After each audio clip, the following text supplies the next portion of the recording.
like offense, you came to the right place tonight. Duke leads the nation in goals per game, scoring 20-plus a night. But it's always tough facing those testy and unique Louisville Cardinals who make the trip to Durham tonight. Top of the evening to you. Happy St. Patrick's Day. Thanks for spending some of it with us here on ACC Network. Alongside Dana Boyle, I'm Drew Carter. And Dana, this should be a fun one. Duke can score it, but Louisville's always tough. You're absolutely right, Drew. This is going to be a good measuring stick for both teams as they really get into the meat of their schedule in the ACC. So with the Blue Devils, we'll start with that offense, and we're going to talk about the dynamic duo plenty today with DeSimone and Barry. But how about Olivia Corner, kind of that third banana? I've been super impressed with her. She's building off a standout sophomore campaign. She's registered a point in every game this season. She's quick in transition. She's an excellent two-way midi, and she's really pivotal, like you mentioned, in Duke's offense, especially with names like Kat Barry and DeSimone that are highlighted on team scouting reports. Corner with 16 goals and 13 assists already this year. You see playing her best lacrosse of the season as well with 6 over her last 2 games for this dynamic Duke offense. If Louisville's going to keep pace, Dana, they'll have to lean on number 4, Hannah Morris. They will. Hannah Morris has been playing excellent for Louisville Cards. She's the leader of the squad on offense, but also in points, and she is fired up on the field. She's got a ripper for a shot, and if she gets her hands free, watch out, goalkeepers. So if Louisville is going to succeed in this game, she's got to be on fire tonight. 27 goals already this year. That is a career high. Halfway through the season, she scored 20-plus 3 seasons in a row. Has taken her game to a new level this season for head coach Scott Teeter and company. Cardinals on their North Carolina swing. They lost to number 2 North Carolina over the weekend, 21-8. They have stayed in the state all week long. They've had some team bonding opportunities. They went and saw the Batman the other day. Coach Teeter didn't. He stayed back. He was watching the Carolina game for the 3rd time, he said. But this is a tight-knit Cardinals team looking for an upset win against the number 8 squad in America.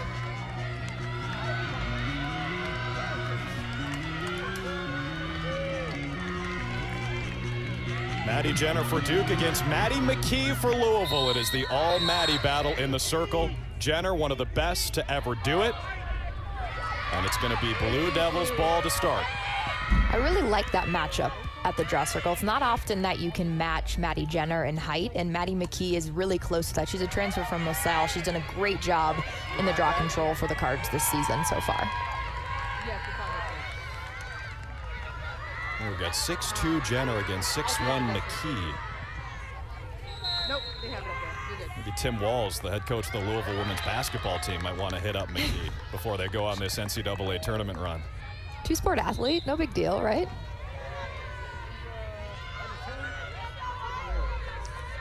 So Duke on offense first, the most dynamic offense in America from a numbers perspective. 20.3 goals per game, tops in the nation, also leading the country in shots and shots on goal. And they look faster to me. They're operating at a faster clip offensively. They're moving the ball, they're sharing it well, and this is probably the best Duke offense team that I've seen in the last 5 years. 8-1 start, only lost by 2 at Syracuse. What a move for the Blue Devils. Good look inside. Katie DeSimone lost it on the feed from Abby Landry. You see Jay Pleck, the Louisville goalie, getting involved.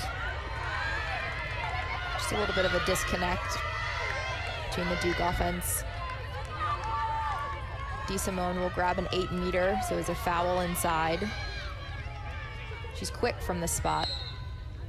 32 goals this year make it the big 3-3 for Katie DeSimone. Blue Devils on the board first.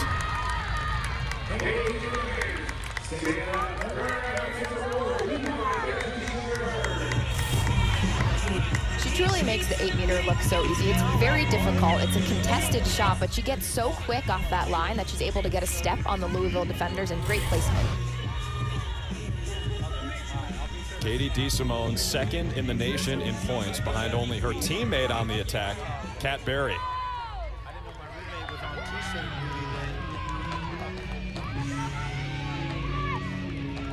Blue Devils, as we said, 8-1. The schedule, not quite as stiff as some of the other ACC schools have faced, but they got that positive test. As Kirsten Kimmel in her 27th season calls it, at Syracuse. They led that game early 9-2. The 'Cuse came back and won, but Duke proved their mettle in that game, Dana. They did, and I loved what Coach Kimmel said about the test that game provided to them. You know, it's only a loss if you can't learn from it, and they really turned the corner and played a really tough game in Penn and really came out on top versus Pitt. So that's the way to learn from that mistake and the game that I know they want to get back. But, you know, in the ACC, you're going to face a team again, so it's likely they'll see Syracuse soon. Might see him in South Bend next month.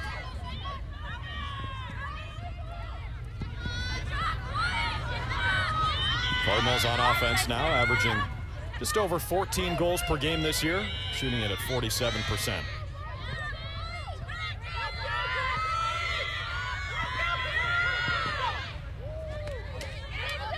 Good individual effort and a nice save from Sophia LaRose, the senior out of San Diego.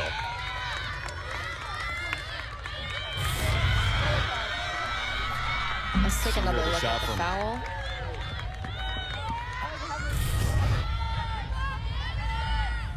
I guess it wasn't a foul. I guess it was a save. I couldn't tell if it hit the Duke defender, which would be a foul in that case, but LaRose comes up with the ball.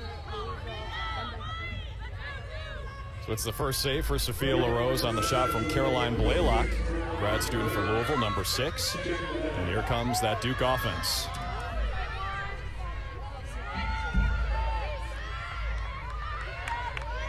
Coach Kimmel was telling us one of the reasons why their offensive numbers are so stunning is everyone's super unselfish. They do have the 2 leading point scorers in the country, but nobody cares who's leading the team in points. And that is a big concept to really be able to grasp. They have a lot of veteran players, and if you can understand that it doesn't matter who scores, your team just does better offensively. But it's difficult. Not every team can understand that. You see Duke is on the woman up now. It was a yellow card against Caroline Blaylock, who took that shot for Louisville. So I guess my eyes aren't as bad as I thought they were. So it is. You had it the first time, Dana. Shouldn't have doubted myself. Right.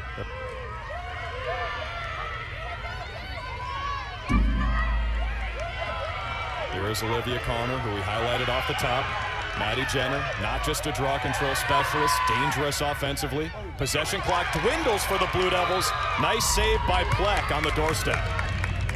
That's a great save. Duke will get possession back.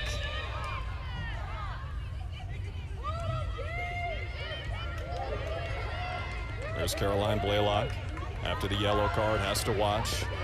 Duke offense, woman up for 46 more seconds. I think the stoppage was for the possession clock there, resetting it to 60 instead of 90. Correct, and that's a new rule this year.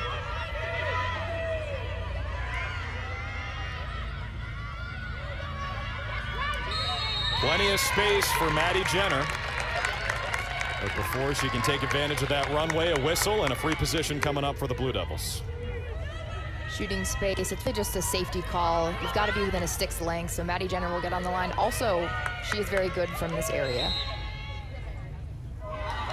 Jenner just missed it wide. She's got a 71% shooting percentage coming into this game, best on the team. Kind of surprising.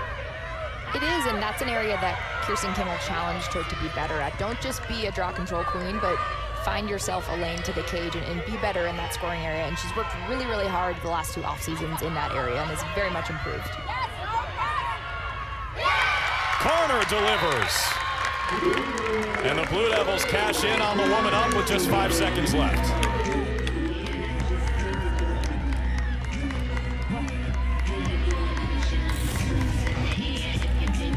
I love the ball work here by Duke. This is an area that they're really successful in, and they just move the ball to different spaces. It's hard for the defense in Louisville to track that. And Corner, she just goes hard to cage, and she really's got a nice rip of a shot, good speed, all smiles, running back to the goal circle.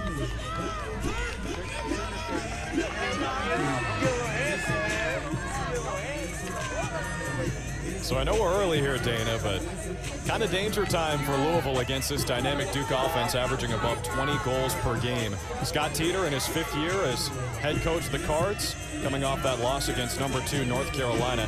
He's a unique coach, Dana. You don't see many like Scott Teeter.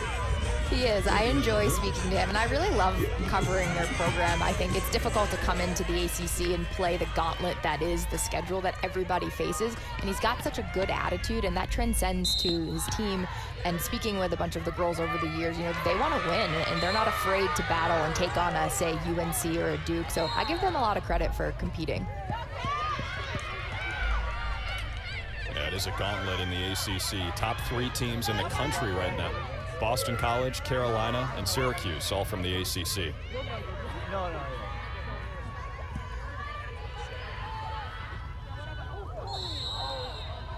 A lot of contact around that 8-meter arc. Kat Berry hit the deck. It is a wet, soggy field at Koskinen Stadium. It was raining all day in Durham yesterday, stopped late this morning. Berry just goes hard to Cage. Yeah, that's a foul. That's a good call by the officials. It's really the extension of the arms is what the officials have an emphasis on this year. It's a safety call. You see a lot more yellows in the women's lacrosse game this season, and they're just trying to clean up the game. I think it's a first down after that tackle. There's a lot of contact there. Go for the extra point. Yeah, right. Here's Berry, 9 of 19 on free positions this year. She scores again, her 38th of the season.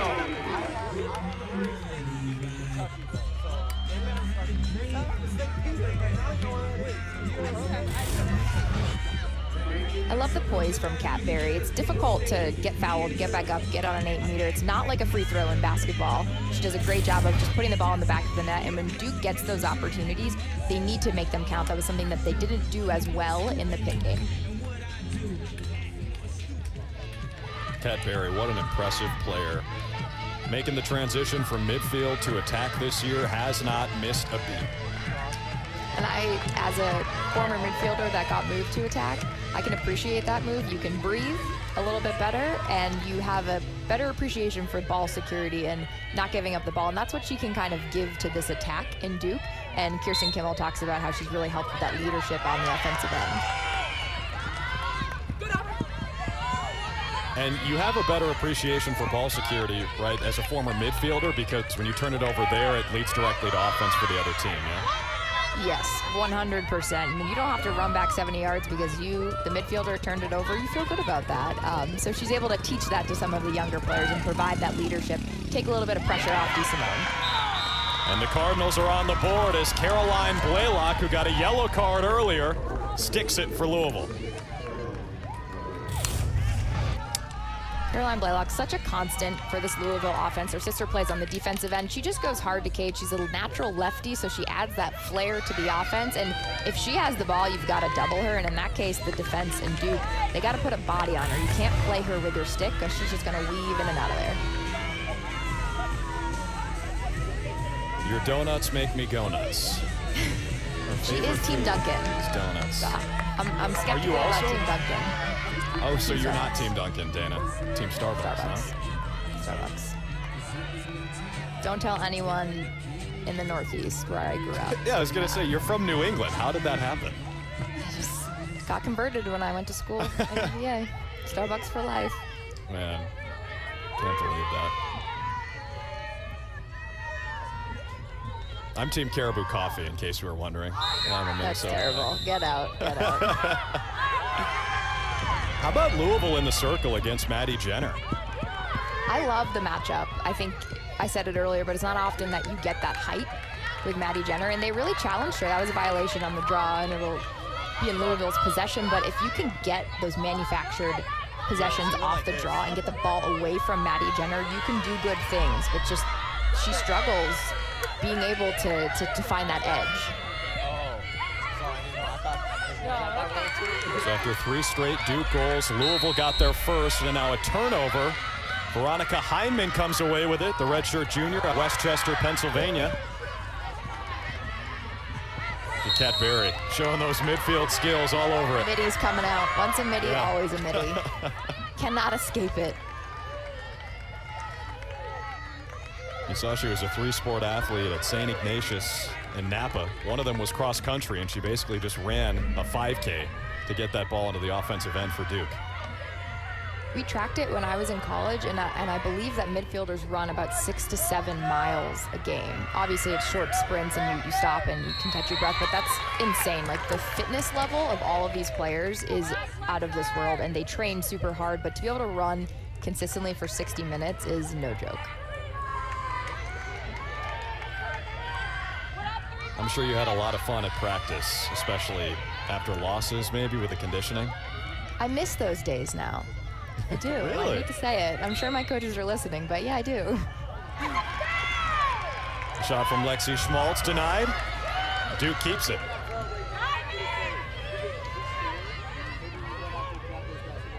Good decision by Duke to really set this up, space out.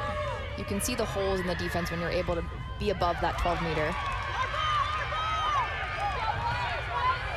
Scrum for it, scooped up by the Blue Devils. Anna Callahan keeps it with her team, number 10 in white, and they'll slow it down again.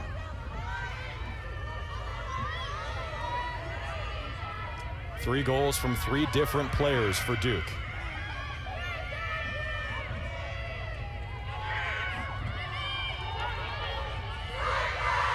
.20 on the timer.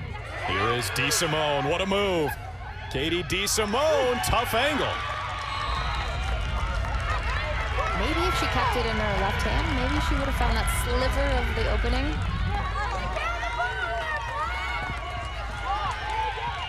Seventh shot for the Blue Devils. They lead 3-1. That was difficult.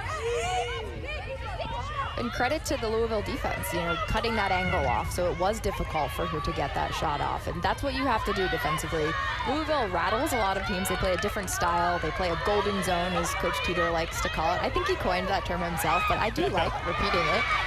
But they rattle teams. They go in and out of zone, in and out of man, and Kirsten Kimmel even credited their defense as well. Like, we struggle finding our offensive rhythm when we play Louisville. Well, the last part of playing defense is clearing it, and Duke makes that tough. Opponents clearing under 73% of the time this year. Compare that to Duke for context. They're clearing it at 90% themselves. What about that Duke pressure makes it tough, Dana? It's similar to basketball. Like, when you put in the full court press, it just rattles the team that's trying to clear the ball, and Duke does a good job. Their attackers do a good job. Their low defenders do a good job. It really takes every single person on the field to have a successful ride and a successful press, and I think Duke does that very well in the ACC.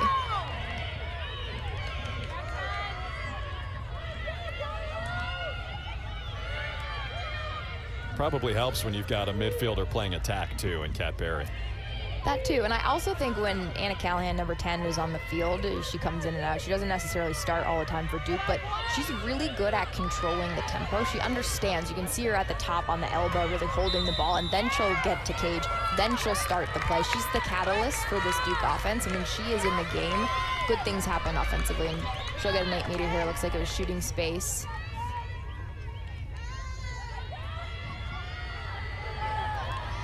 Callahan, the senior, 11 goals on the season, 3 for 5 in these settings.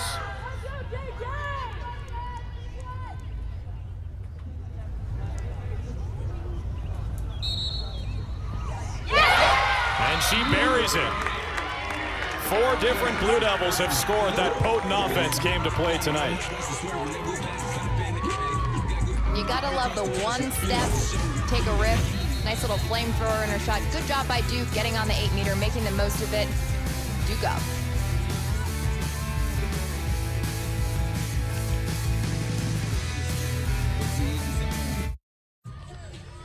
Two experienced coaches doing battle tonight. Kirsten Kimmel in her 27th season at Duke. The real Coach K in Durham, the only coach in program history for Duke women's lacrosse. Meanwhile, Scott Teeter in year 5 at the helm of the Cardinals.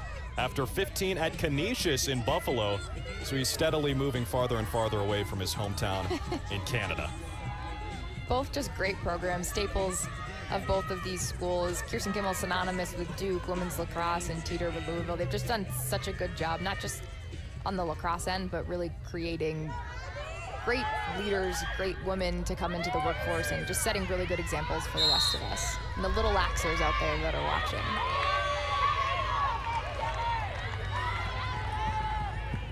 Draws now even, 3-3, as Maddie Jenner wins that one. The 6'2 senior out of Annapolis, one of the best to ever do it.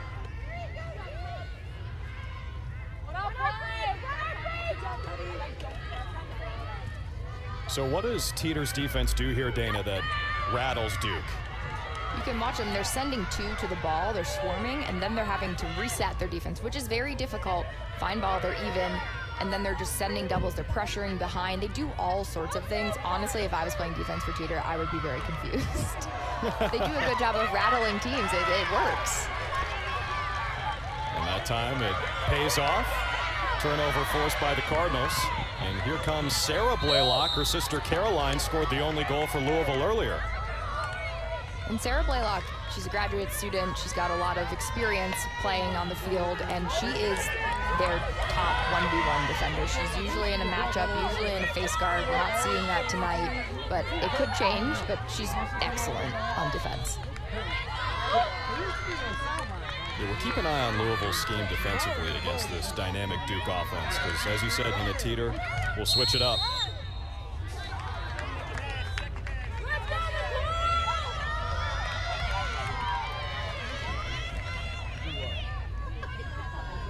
There's a foul against Katie Keller of Duke, so Louisville keeps it. And you see Nicole Peroni, the junior out of Whitby, Ontario. Canadian influence on this Louisville team. That's right, Coach Teeter loves it. Peroni sticks it. Second Cardinal on the board tonight, her 25th of the season.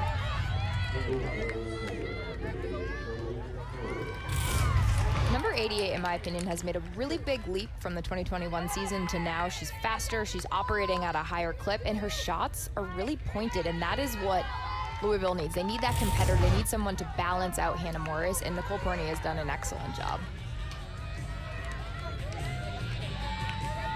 You gotta hand it to the Louisville communications team. They give you some real fun facts. Mamma Mia as a favorite movie, I mean, that's rock solid for Nicole Peroni. Wrong. Bonus points for that.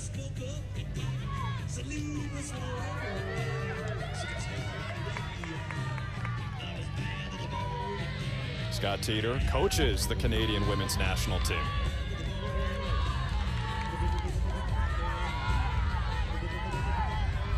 You mentioned the golden zone earlier, Dana. He said that's what they used to beat Team USA back in 2015. He's just a great job. He just does a great job as a coach. He's got international experience, and I love that he brings those concepts to the field, to the Louisville program. He's really elevated the squad. There is Peroni, who just scored that goal. Gonna shake off the cobwebs after a lot of contact on the draw.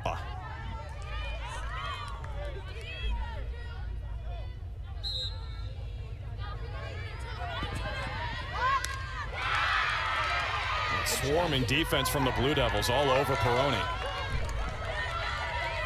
Never assume you're alone until the ball gets over the 30.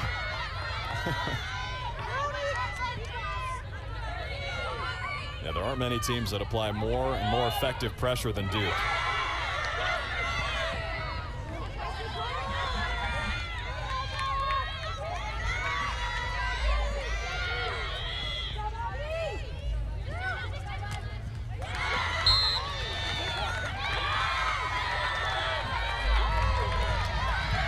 Allegra Catalano's shot was a little high, and so Duke takes over. And it's a little bit different. Any new viewers that are watching, if a shot is placed and it misses the cage, the first to the ball gets possession. So in that case, Louisville shot it, but Duke was first to the ball while it went out of bounds, so it's Duke's possession. A little bit of a different rule. What a feed inside, finished off by Abby Landry. I love this. Coach Kimmel said that she wanted her to go to cage more. Perfect example of listening to your coach and implementing. She's the best defensive mid that Duke has by far, and she does a great job of just putting the ball in the back of the net. Little tiptoe around the crease, make sure her stick body doesn't go inside. That's a good score for Abby Landry. Now 5 different Blue Devils have scored their 5 goals off the feed from Kat Berry.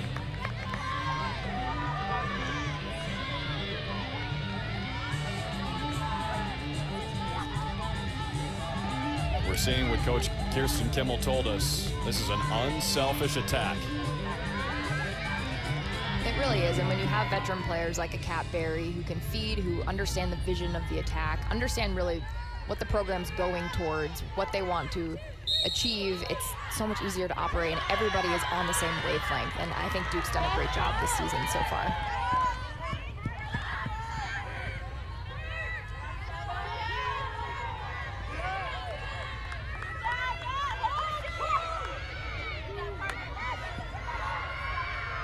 Here's Berry again. To the other half of that dynamic duo in DeSimone. When she gets the ball at X behind the cage, watch where her head and eyes are. They're always up, so she's always looking to feed, and she's always looking to attack. So as a defender, you have to play her honest.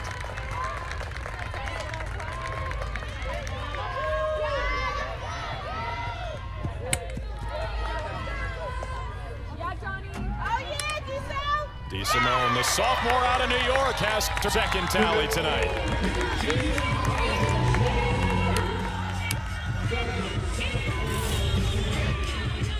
This is something that Coach Cheater was talking about. You got to pick your poison. So is Katie DeSimone, is she going to go to cage? Is she going to feed? And in that case, they're pressuring behind, but she does a good job going left to right and just going hard around that crease. Nice job changing the levels of her stick. She starts high, goes low. It really throws the goalkeeper off. 35th goal this season. Just a sophomore. Scored 5 goals in the win over Penn last weekend. A 21-10 victory for Duke. Again, cracking that 20 mark. They are averaging above 20 for the season. It's insane. I mean, they did cruise through their February schedule, but they're putting up an insane amount of goals. And if you can have that type of offensive production, when you get into the meat of your ACC schedule, like you were talking about earlier, that really helps you because you know you have multiple threats to go to. Therefore, it's difficult to guard. Another win in the circle for Maddie Jenner, who's finding the groove now.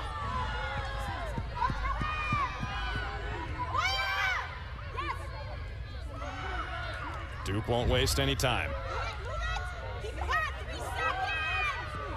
Good look inside, off the pipe from Caroline DeBellis. You can hear Kirsten Kimmel on the sideline saying, keep it hot, 3-second touches, move the ball. So she wants them to operate at that high clip offensively, and it really rattles the defense. Playing a little hot potato on St. Patrick's Day. I think the officials are discussing whether or not there's reset, which there isn't.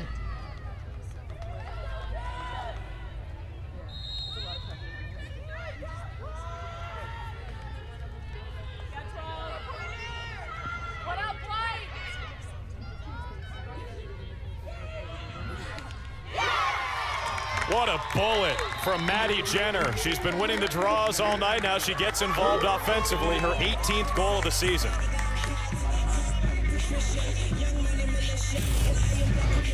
And that all started with unselfish play. It moves outside, it moves inside, and Maddie Jenner, she's so tall that she's such a good target in the 8-meter. I like to call it the red zone critical scoring area. When she gets the ball in the 8-meter, good things happen.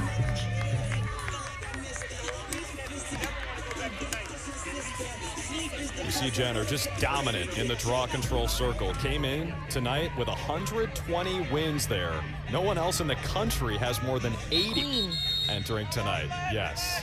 Draw control queen. And the best part about it is that teams know that she's really good, but they still can't stop her. And I think that makes her an elite draw control player. And she will go down in the Duke history books along with her sister. She is excellent at that position. That's 3 goals for Duke in 87 seconds, and they've got their largest lead tonight. It's a timeout by Scott Teeter. You mentioned her sister, Olivia. The Jenners have been dominating for Duke in the circle for almost a decade now. I think the rest of the ACC is tired of hearing that last name. I think so too, but it's great if you're Duke and you've got Maddie Jenner on your team. I love that they got to play together at Duke. I think that's really special, and talk about 2 players, 2 sisters who, they are both draw control queens. We've got to acknowledge Olivia too as the draw control queen.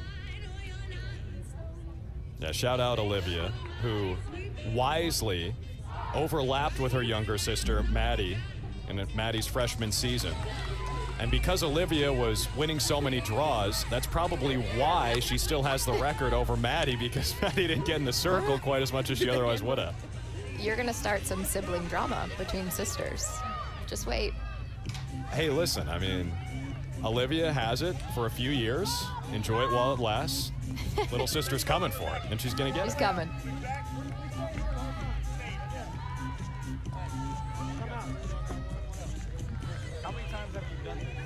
They split the first 6 draws in this game, but Jenner has won a few in a row here.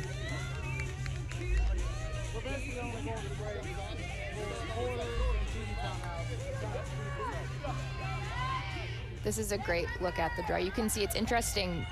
Maddie Jenner is dominant right, but she also takes the draw left-handed, which is just a different strategy. Whatever your comfort level is on the draw, yes, you're on opposing teams, but you almost have to work together to push the ball above and away your shoulders.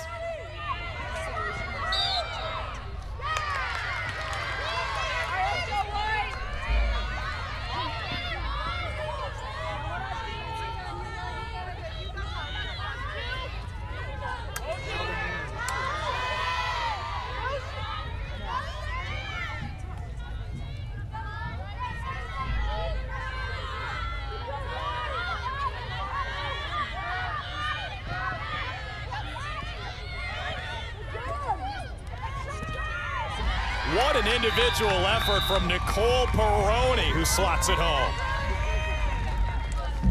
Goggles fell off. It's not going to stop Nicole Peroni. Good shot. They needed that after that timeout. Louisville needed a shot.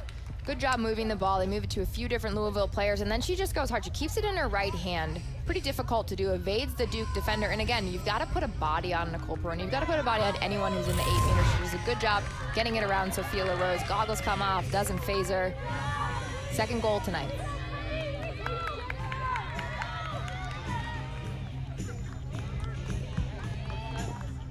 Peroni is offense in a bottle. Her second goal tonight. Louisville with 3 trying to hang around against this dynamic Duke offense.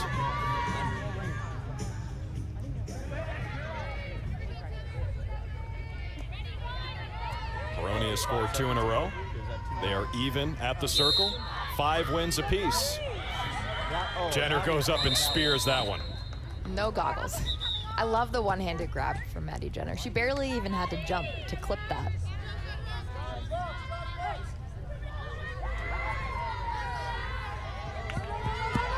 It's almost like if you're Maddie Jenner, you want to just throw it as high as possible because you're taller than everyone and you can high point it better than the rest.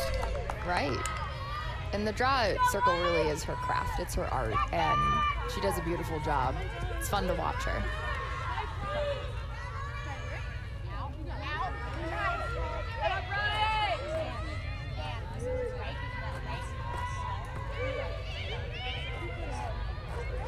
Six different Blue Devils have scored. Katie DeSimone, who's got it now, the only with multiple.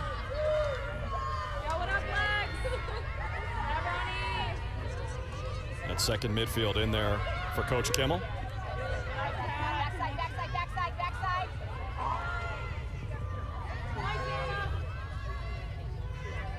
You can hear Coach Kimmel yelling the backside, which means find the opposite of where the ball is because they're in a backer Louisville, so that will be likely where the open girl is. Good defense from the Cardinals. You said in a backer, Dana. What does that mean? You are learning all of the lacrosse terms, so it's a hybrid between man and zone. It's for the folks at home. It's for the folks at home. I love it. I love it. I think a backer is very difficult to implement, and Louisville does a very good job of it. So it's a hybrid between man and zone, and you do leave a player open, but it's the farthest away from ball. So offensively, that's something you practice. The ball moves very quick. If you can have good ball movement, you can beat the backer. Louisville scores again. 2 goals in rapid fire, and there's Hannah Morris. We highlighted her at the top. Now she gets involved late first.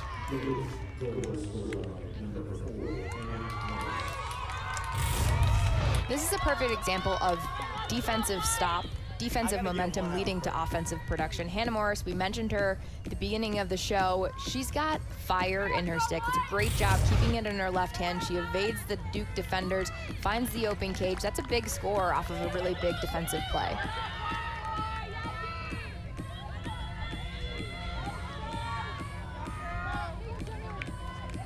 Bruins fan, Dana. I know that's close to your heart. Shout out to the New Englanders. And You're I not like allowed to say that after you said you were Team Starbucks over Team Duncan. You have lost your New England card.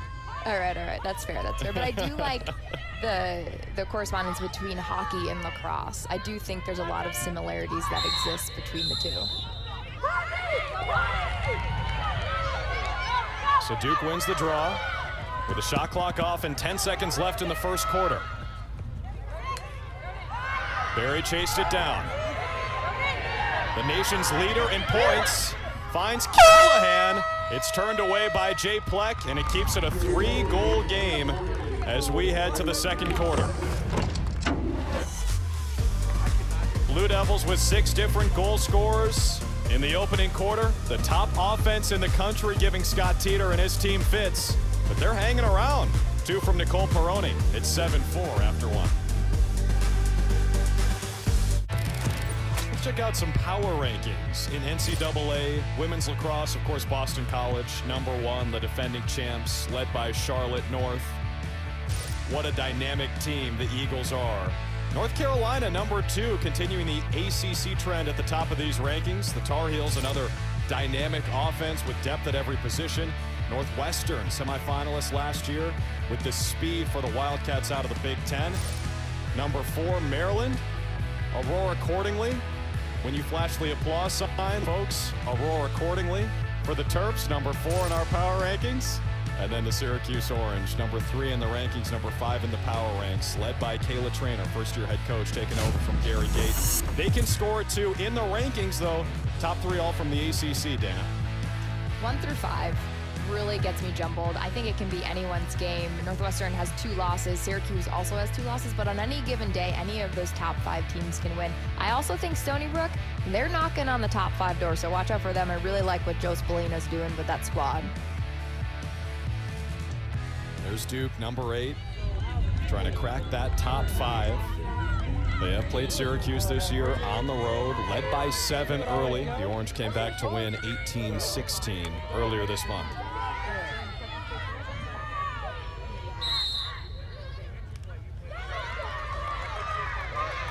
Duke won 7 of the 12 draws in the first quarter. And Louisville will take control first here in the second.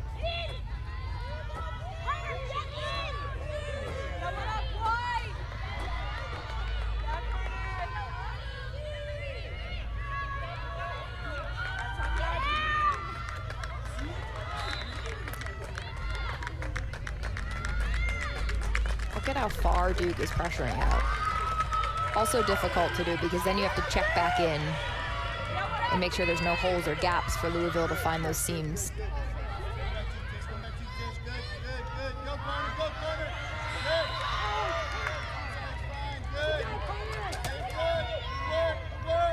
Paige Richborg restarts the offense for Louisville.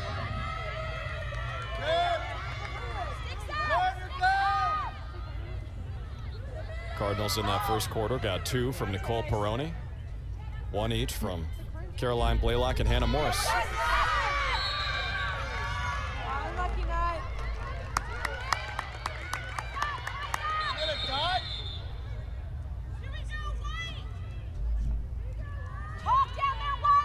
I'm a little surprised that wasn't Duke's ball. I thought the ball went out of bounds behind the cage, but it'll be a restart. Those 2 dots behind the cage are the restart areas. Great defense from the Blue Devils.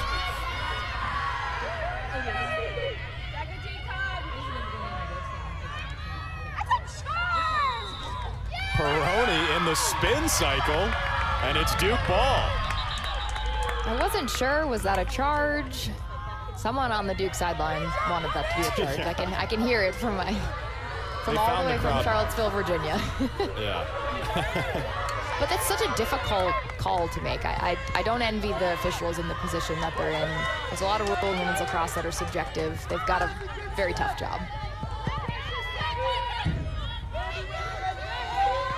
Yeah, the block charge is controversial in basketball. Same thing in lacrosse, Dana? It is controversial, yes.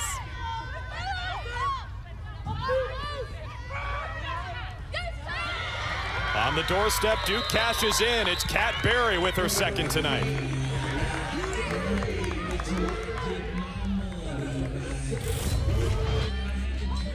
Great poise from Kat Berry. I like that the ball works around. It switches the field. It switches the angles at which Duke attacks. And in that case, look at the Louisville defense. There is no body on Kat Berry. You cannot play defense with your stick in women's lacrosse. It's easy to blow by, and Kat Berry does a good job of recognizing that the defender isn't really there, and she just takes it to cage. I think that's some of the experience that you gather when you are coming back for a 5th season. She just got great poise, great energy on this attacking end for Duke.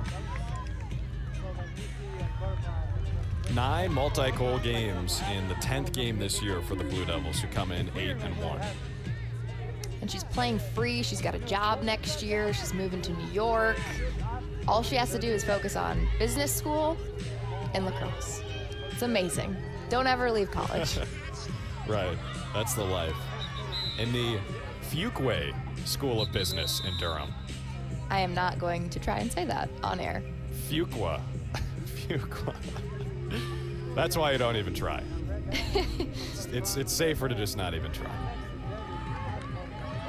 I like this look at the draw circle. It looks very different than it did when I played. There were 3 players on the circle, now there's 2. And it's a battle in that area. The girls that are on the opposing sides of the 30s, they can't come in until possession is gained. So those 3 players that are on the draw circle for each team, like, those are probably some of the best players on the team. They're gritty. You gotta get that 50-50 ball if you don't get possession immediately. We're now even in the circle, 7 wins for each team. And that is a point of emphasis that Coach Cheater talked to us earlier in the week, trying to neutralize Maddie Jenner and get possession for their team. If you don't have possession, you can't score, and give opportunity to take a little bit of pressure off your defense. You can't play defense for so long. So the fact that Louisville is doing a good job of matching Duke in that category, I think, is a success so early in the game. No doubt, against the national leader in draw controls, Maddie Jenner.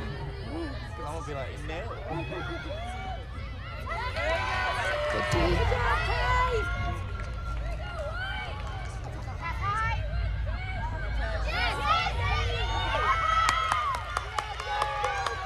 Blue Devils force the turnover. It's scooped up by Katie Keller. Great defense. Anytime the ball came in the 8-meter, there was 2 white jerseys crashing in. Keller, coast to coast, missed it wide. And that's a name you're not used to hearing for Duke. She didn't see a lot of time as a freshman. She's just a sophomore. She's funneling into that starting role, so that's a big transition for Katie Keller. 11 goals already this year, and just 16 shots.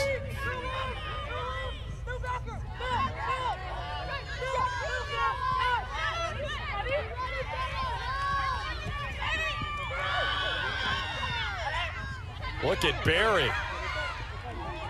Got her own miss, lots of contact, still no whistle.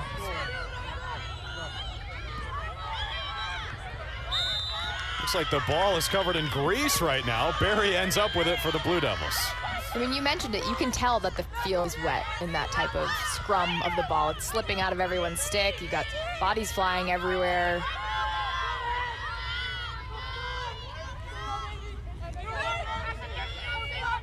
Yeah, it was rainy yesterday in Durham, stopped this morning, but still slick out there. Too easy for Olivia Corner on the straight line drive. That was a pretty goal. Very textbook. They moved the ball, which I've mentioned on almost every goal that Duke has scored. They moved the ball, they switched the field, and she keeps it in her right hand, Olivia Corner. She's so quick, and watch this. Boom, evades the defender, and then keeps it in her right hand, and then goes low. Hard for the goalkeeper to save. And the speed, the clip that she's operating at is just so difficult for a goalie to track.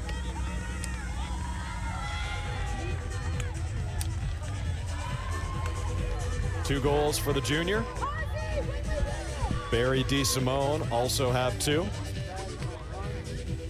Blue Devils lead by 5 again. Wait, did Kentucky win?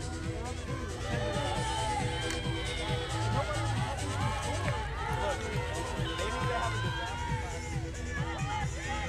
And we highlighted Olivia Corner in the open, Dana. Why is she so important to this team? She's just a stud. She does a lot of everything very, very well. And to be a midfielder and to be able to produce offensively, I think some people take that for granted. And it's not easy because you're playing on both sides of the field, but she does everything well for this Duke squad. She's just really solid. Fun player to watch.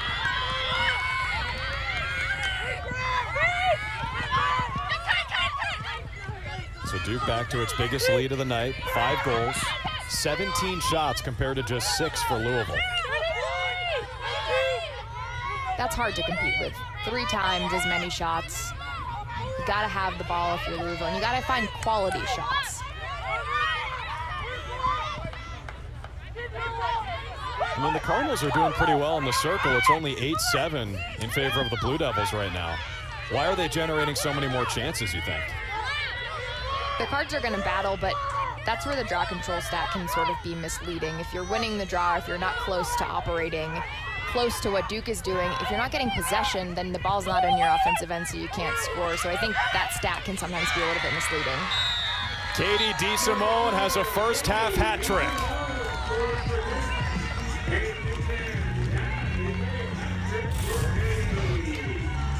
So dynamic, so quick. I feel like I'm saying that about every player on the Duke team, but they're just doing such a good job sharing the ball, and it's fun lacrosse to watch. It's textbook. If you are a young player, watch this ball movement and try and do it with your club team, try and do it with your high school team, because when you move the ball, it frees up players. There's no pressure on one player to take the ball to cage every single time, and you're seeing that with Katie DeSimone. She's just a sophomore. It's her 7th career hat trick.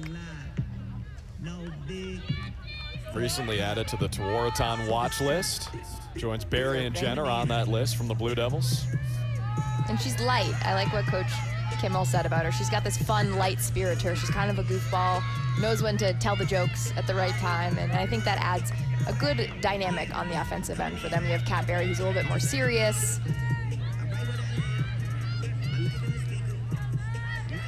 You know, DeSimone is really the future of this offense. Barry's a grad student this year, and DeSimone is going to be leaned on to shoulder this offense. She is, and I think Kat Barry's done a good job with leadership in that way, training Katie DeSimone. You're up next. You're the next woman up. Let's go,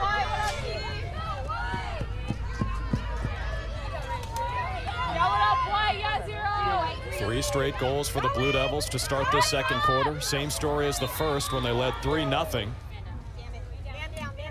And it's going to go woman up for Louisville. Cubby Biscardi got a piece of Caroline Blaylock.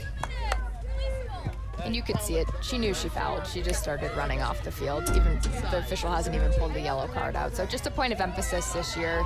You've got to keep the stick away from the head, neck, and shoulders, away from the body. Safety. So she'll sit for 2 minutes. It is releasable on the score.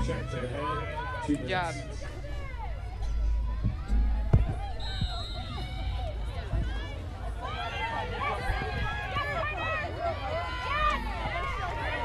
Cardinals immediately turn it over.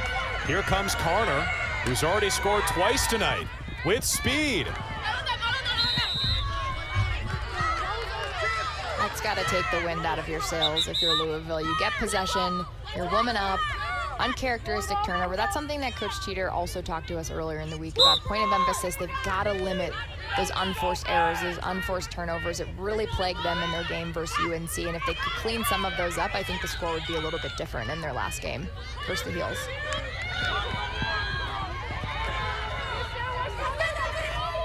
They avoided allowing the woman down goal.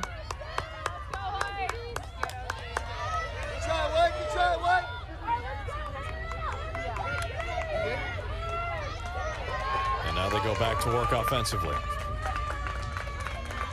Still an opportunity here for Louisville to redeem themselves. They're still woman up.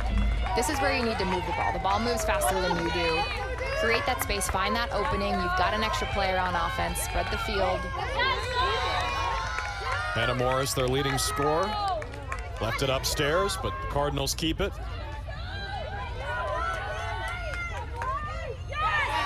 Blaylock is stuffed. Sophia LaRose hasn't been super busy tonight, but she comes up large there. Not a bad shot selection by Hannah Morris, but if she would just turn her hips 30 degrees more down to Cage. She'd have a better angle, but she's kind of shooting off her back foot. You've got to make Sophia LaRose move from the center of her cage. Third save tonight for Sophia LaRose. And the Blue Devils trying to kill off this woman up.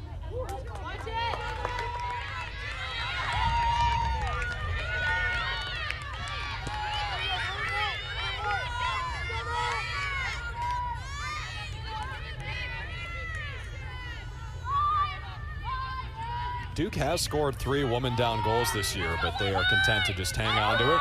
As we go back to even strength, Blue Devils lead by 6.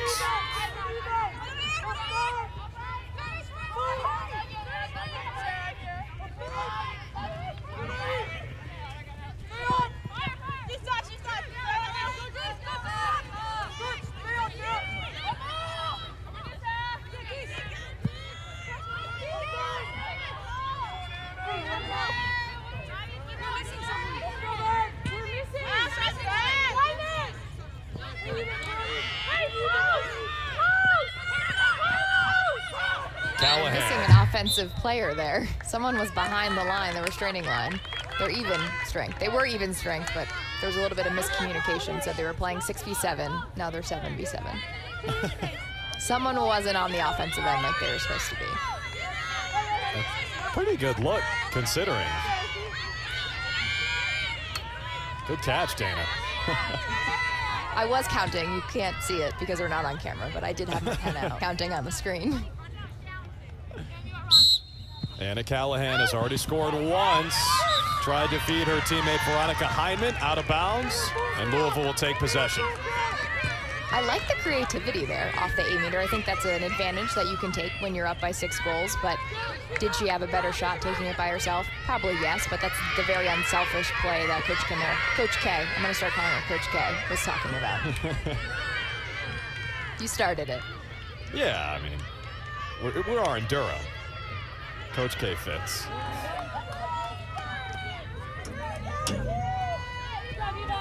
With Coach K retiring, Krzyzewski, maybe it'll become Kimmelville. That would be great. I mean, women's lacrosse is where it's at. In all seriousness, I mean, Duke's farewell tour for Coach K at Cameron didn't go so well against Carolina. The Blue Devils' last game of the regular season is home versus Boston College. That will be must-see TV.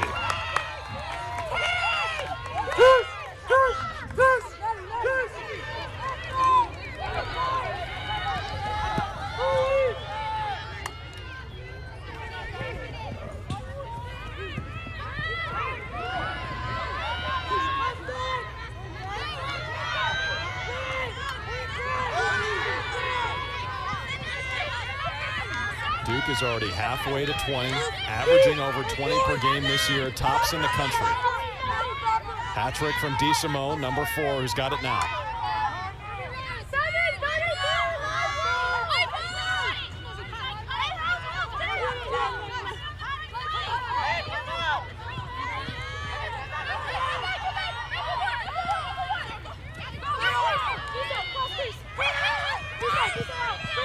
I love the communication. Oftentimes you can hear it on defense, but offensively you can hear it. Deso cross crease. You hear Anna Callahan, trying to shepherd this offense. It's really fun to listen to that.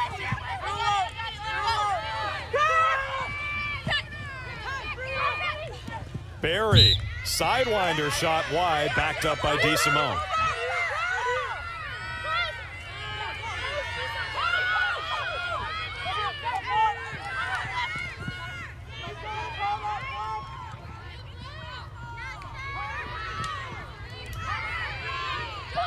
Blue Devils keep it. Hyndman with 3 to shoot, and they'll turn it over.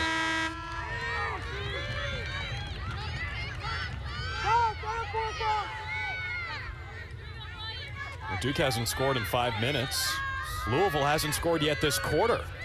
It's the second quarter for Louisville. When we talked to Coach Teeter, I watched that UNC game. If they can get that second quarter back in the UNC game, it would be a little bit of a different outcome, different score, But you've got to score in every quarter. It's interesting that the game has now switched to 30-minute halves to now it's 4 quarters. You see the momentum shifts a lot more in the 4 quarters. And there is always 1 quarter for one team that kind of plagues them that they wish they could get back. And it's just interesting talking to the coaches. Some like the quarters, some wish it was still 2 30-minute halves. Just a different flow of the game. What's your take, Dana? I knew you were going to ask me that. I like the quarters. I think it switches it up.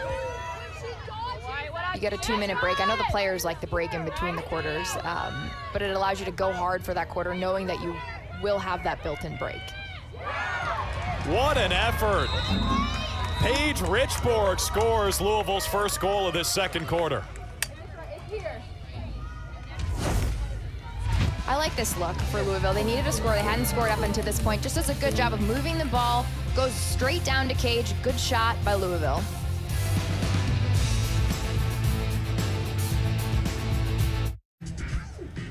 Koskinen Stadium is jumping on a Thursday night in Durham. You see the Blue Devils right in the middle of your screen in the ACC standings.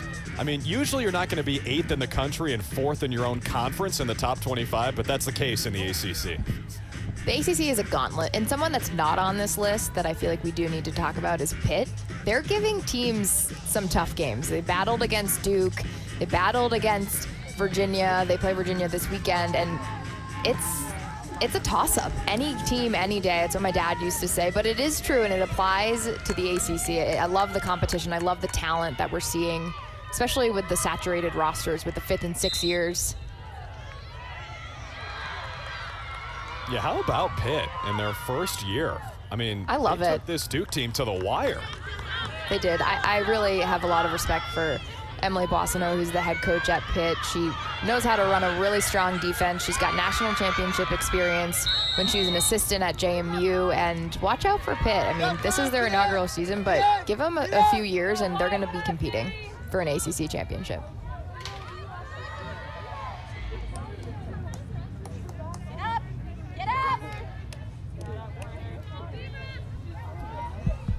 It was 15-14 the final when Pitt came to Koskinen Stadium a week ago today.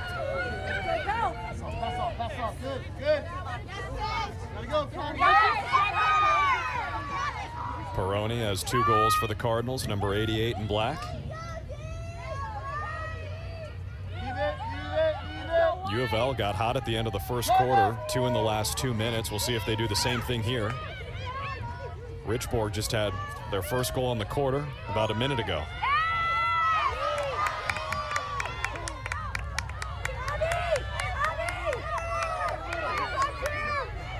After a turnover, here's Katie Keller, number 7 for the Blue Devils.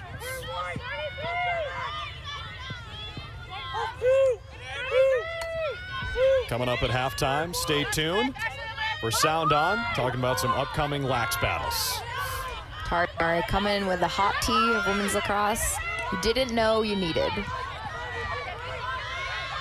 I don't know if there will be anything hotter than saying Pittsburgh is going to compete for an ACC championship in a couple. I did. That is a hot take. That was a hot take. You're in the right spot for hot takes. This is what happens. I get emotionally invested in a team. Like last year, it was Louisville. I was so on the Louisville bandwagon. Loved them. Never played at Louisville. This year, it's Pitt. I love new teams that come into the women's lacrosse sphere, come into the ACC, and they battle, and they're not afraid. They have nothing to lose, and it makes for some really good TV, but also really good competition. Yeah, it's hard not to root for them in their first year in such a beast of a conference. Keller from the 8-meter. Knocked out of her stick. Might get another go at it here. 16.2 left in this first half. Katie Keller, the sophomore out of Rye, New York.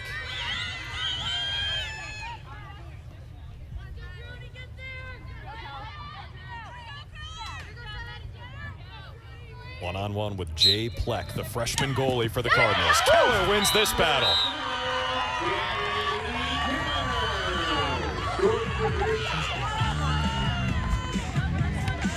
Can't touch this. Can't touch this.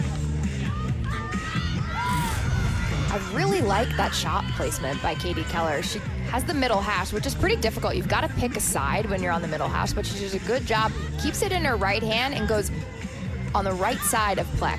That's a difficult save. It's off stick side of Plek. Good job from the sophomore.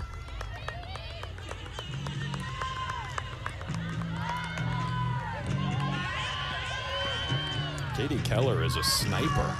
12 goals now on 18 shots this season.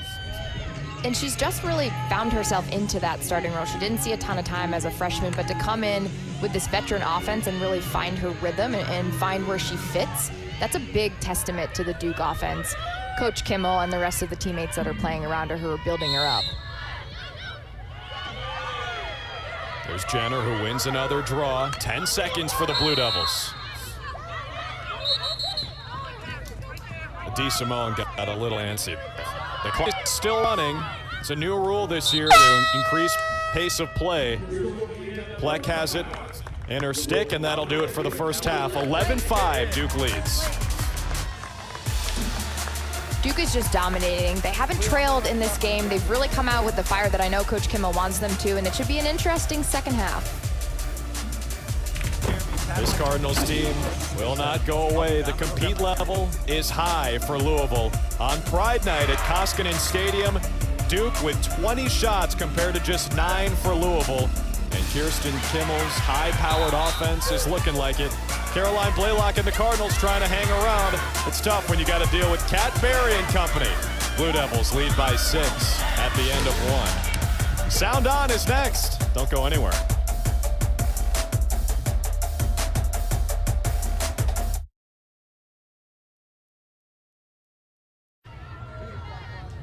DeSimone, the sophomore out of Bayshore, New York, is going to be the engine of this offense for a couple of years to come. What a 1-2 punch the Blue Devils have. They lead by 6 as we begin the second half in Durham.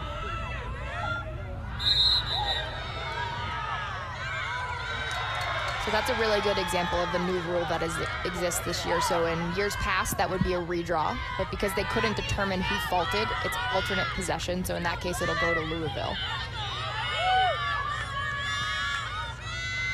And that's another rule, Dana, that just is trying to speed the game up, right?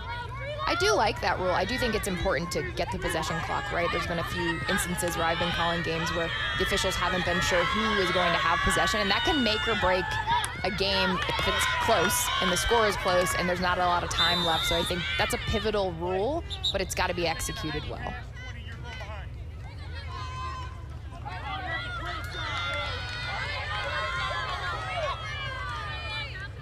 It's a foul on Duke against Maddie Jenner. Allegra Catalano, who's been quiet tonight for Louisville. 16 goals coming in their 9 games.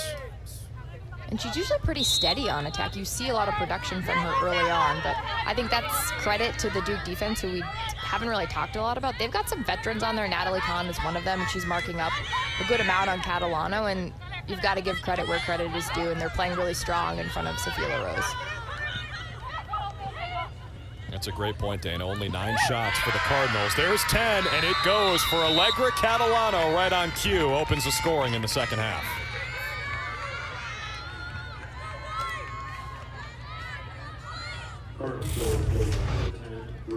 Let's take a look at the goal. That's a perfect example of getting the ball on the 8-meter. Little miscommunication with the Duke defense on that one, but you've got to put a body on Catalano. She does a good job of recognizing that she's open. That is difficult when you're in front of the cage and you are so open to be able to place it, but she does a good job of precise placement. Good score for Catalano. Only her second shot of the night results in her first goal. Louisville is on the board first in the second half. And that had to have been a conversation. Yeah, strange thing to see her without a goal in that first half. Go ahead, Dana. Right, and at halftime, I'm sure that Coach Teeter talked about that. Like, we have to be the first team to score coming out. We need to cap that momentum.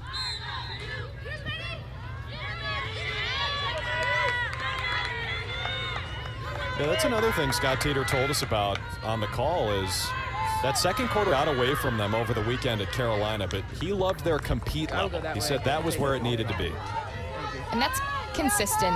When I think of Louisville, I think of they compete, they battle. You take that score away at the bottom of the screen, and you may not know who's winning based on how they perform, based on how they play to the final whistle.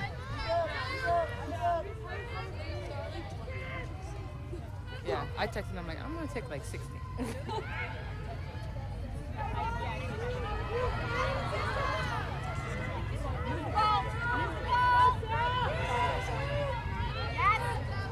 Here's Katie Keller, number 7, who scored in that first half for Duke. One of 7 goal scorers. DeSimone had 3, Barry had 2, Corner had 2, number 12, who tracks it down here with 35 to shoot.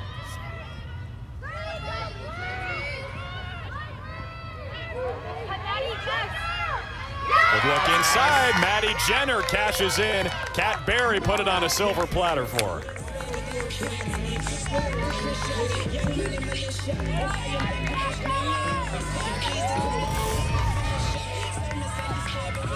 Kat Barry with a nice assist behind. She got her head up. She finds Jenner. That's Jenner crashing the 8-meter. Kirsten Kimmel gave her the assignment.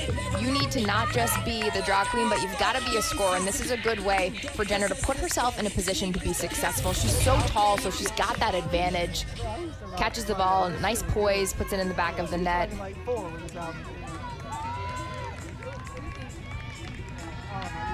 How about that, Dana? 4 consecutive multi-goal games for Maddie Jenner.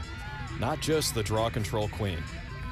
She's such a presence for Duke, and I think she's come into that leadership role a little bit more. She's pretty shy, Kirsten Kimmel said, but being a veteran player, she's come out of her shell, and you can see her, she's got a smile on her face. You can see her directing where the ball is going to go. Not every draw girl can do that. She turns to her teammates, tries to dictate where the draw can go, and that's what happens when you're the leader in draw controls. Jenner wins another one for Duke. Quick offense for the Blue Devils. The shot from Abby Landry was wide. Eva Greco backs it up.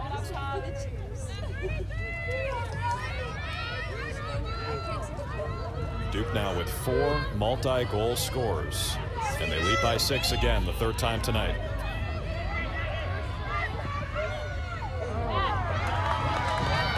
Pass too high for DeSimone. That was unlucky. I know they want that possession back.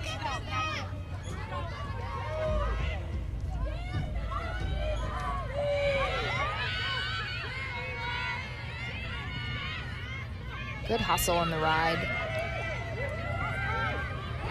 Yeah, it's relentless pressure from the Blue Devils. Barry was all over the goalie Fleck. There's Jay Pleck, the true freshman out of Auburn, Georgia. I'm confused on how that.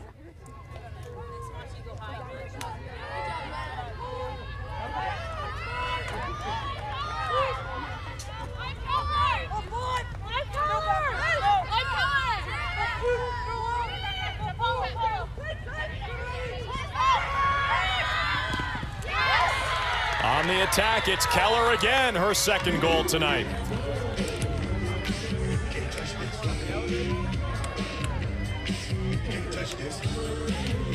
That's a great job by the attack, redefending, doing their job. Attackers aren't just goal scorers, but they got the ball back for Duke in that instance, and it allowed Katie Keller to settle and go to Cage. She keeps it in her right hand. She just goes hard to Cage. Watch this drive. She finds the little inch space, and she just rips it.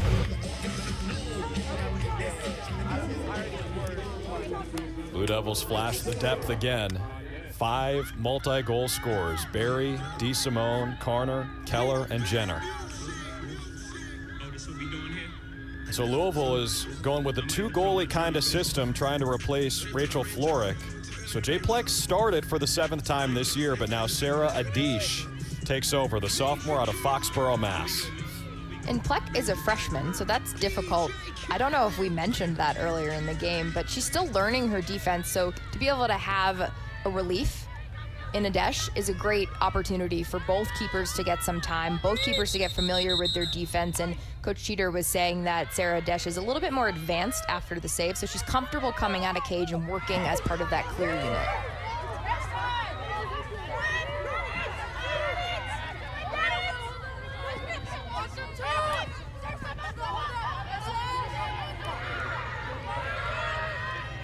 Pleck faced 23 shots, 18 of them on goal from this Duke offense. And they were coming at her fast. And that's difficult, but welcome to the ACC. Yeah, welcome to Koskinen Stadium. The Blue Devils have scored at least 15 goals in all 9 of their games coming in. They've cracked 20 in 6 of them. But she did a good job in cage. I mean, what are you going to do? You can't stop every Duke player. You know, it's a little bit of miscommunication for the defenders that are playing in front of her. You got to work as a unit, and I think that's something that Louisville is still figuring out defensively.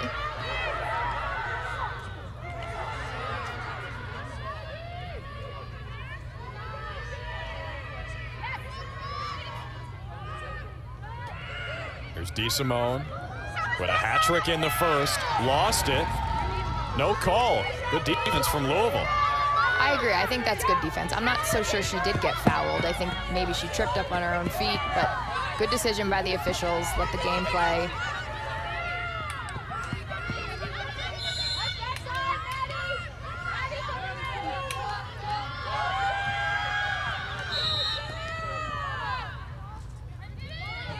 You hear those quick whistles in the midfield. If you get 3 of them in the midfield on those quick fouls, it will be a green card. That was only 2 there, but Duke's got to be careful.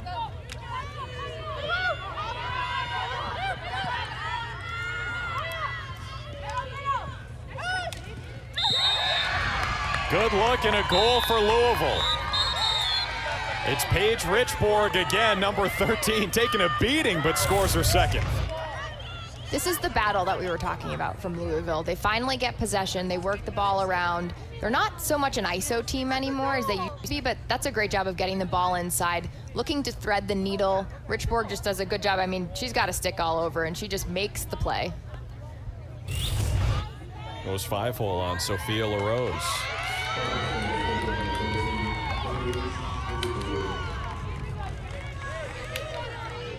She's working hard out there. You can see her. You can see the sweat on her face. I mean, that's one of the things that I love about Louisville is the fight that they have, and they're not going to give up. They wipe the score away, and they just say, we have to play Louisville Lacrosse, and they battle, and they're going to battle to the final whistle, and that's a credit to the culture that Coach Teeter has instilled among this program.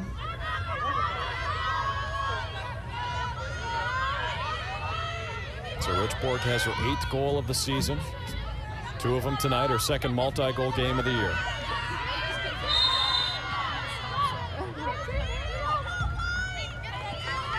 So you notice that they didn't do a draw on that last possession because the foul occurred during the shot. They gave possession to Louisville.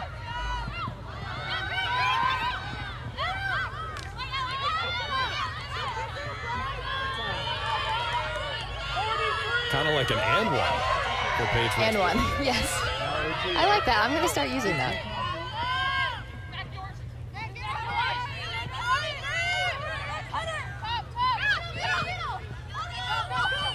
Peroni has 2 goals already.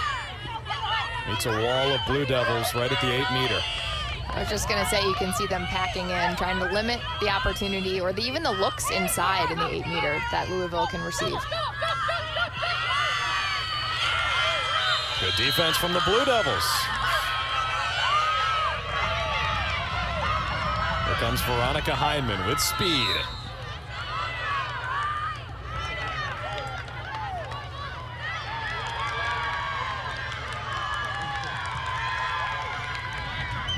Barry lost her footing. Louisville ball.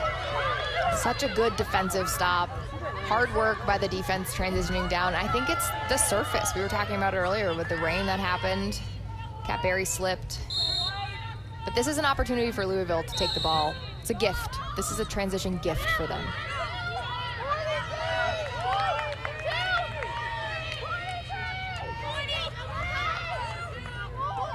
How can they attack this Duke defense here, Dana? It's interesting to watch when girl on ball. They're pretty spread out wide, but moving the ball is the best case in this scenario. And you also have to attack the cage. So if you're not going to attack the cage, you're not a threat. But if you attack, kick it out, move the ball, try to find the backside, that's the best way to beat this type of defense.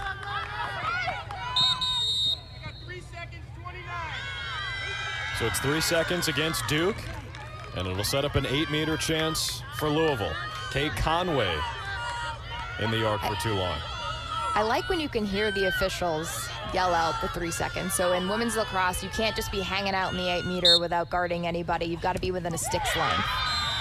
And the Cardinals cash in. It's Caroline Blaylock with her second goal. Back to a 5-goal game.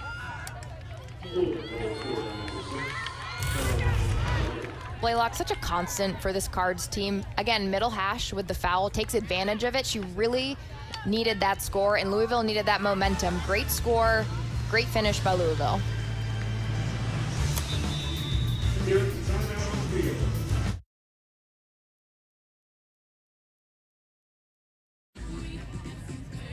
Caroline Blaylock with 2 goals tonight. She's had multiple goals in every game this year aside from against #1 Boston College. And she is trying to keep the Cardinals in this game, Dana. She is. She's such a fighter and such a contributor on this end. And she really does it all for Louisville. But when she scores, that's the bonus for the Cards. I love watching her play. Good footwork, good speed, just a really do-it-all player. And she's also joined by her sister on the defensive end, which is special to play with your sister. That's right, the twin sisters, the Blaylocks. Play locked in. What an amazing pun from our crew. A sucker for a Couldn't good wait pun. for that. Yeah. Sarah That is Blaylock incredible. also on the defensive end. She's the go-to face guard for Louisville. You don't see her in this game face guarding, but when they need that matchup type defender, she matched up on Charlotte North, did a great job. You're not going to stop a player like Charlotte North from scoring, but she did it to Wurzburger.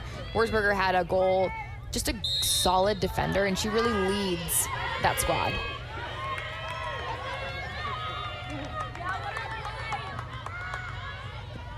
Yeah, there are Blaylocks on both ends of the field for Louisville, and they trail by 5. Largest lead was 6 for Duke. The Cardinals have scored back-to-back goals for just the second time tonight. Good look inside, and the stuff for Caroline DeBellis.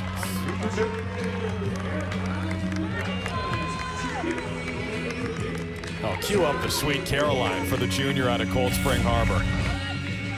The goal songs have been elite in this game for Duke. If you want to cap a team's momentum, what do you have to do?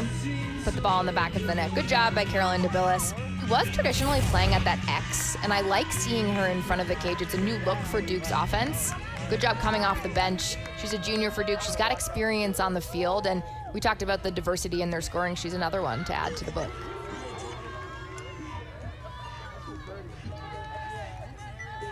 So Duke answers after just 22 seconds. That's that momentum capper you were talking about, Dana. It's huge, and you see it in the quarters. I mentioned it before, but it's fun to watch the ebbs and flows of the game and to see how each team is going to adjust to that momentum swing.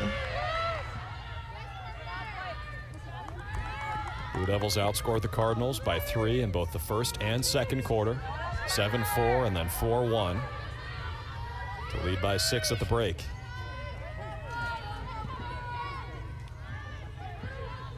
Eight different Blue Devils have scored tonight.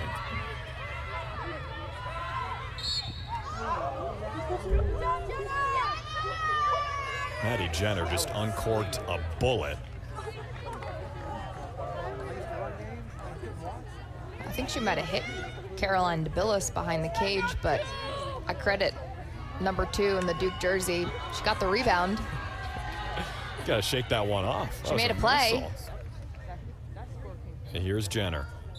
2 goals tonight. Hat trick Nice. for number 14. A draw control queen with a hat trick. What can't she do? You love to see it. And I love watching the rest of her teammates celebrate. You saw Cadbury put both of her hands up in the air. There's genuine excitement for every player on this offense. You can see the unselfishness. Great rip. She went high, which is pretty difficult to do on a keeper. Usually you can track that, but good job putting it in the back of the net. 7th career hat trick, not to mention the stats in the draw control line. Yeah, that was a beautiful shot. Put it upstairs where Mama hides the Thin Mints, as Boochie Grouse would say. Is that your favorite Girl Scout cookie? See, that's a good question. No, just because it's too mainstream, I like to be different. So I'd say probably Samoa's. All right, I'm a Thin Mint. I'm a Put them in sucker the for freezer. coconut. Okay, I like that. Is it still 70? Goes well with your Starbs, doesn't it? The Starbs, sure does. I'm not the only one who likes Starbucks. Kat Berry also is on my team for Starbucks, so I've got a friend on the field who understands. At least someone agrees.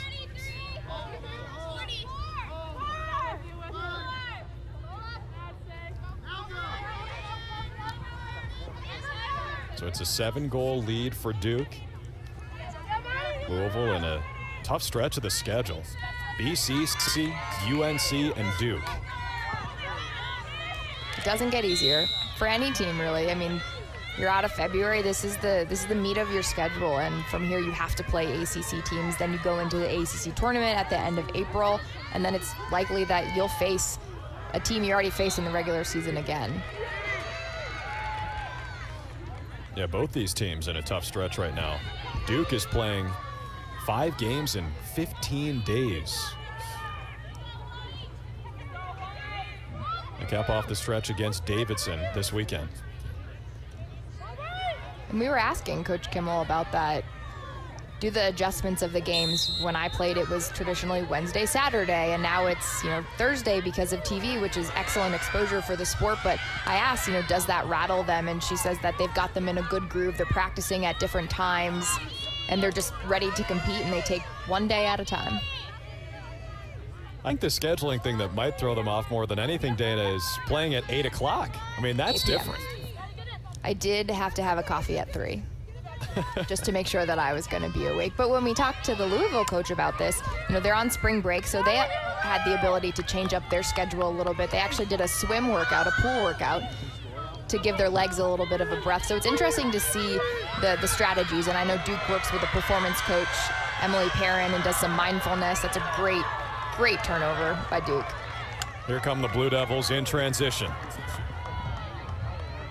Berry in a foot race. That's won by Maggie Foster. Ooh. Hey, here comes Sarah Adesh. Risky business out of her cage.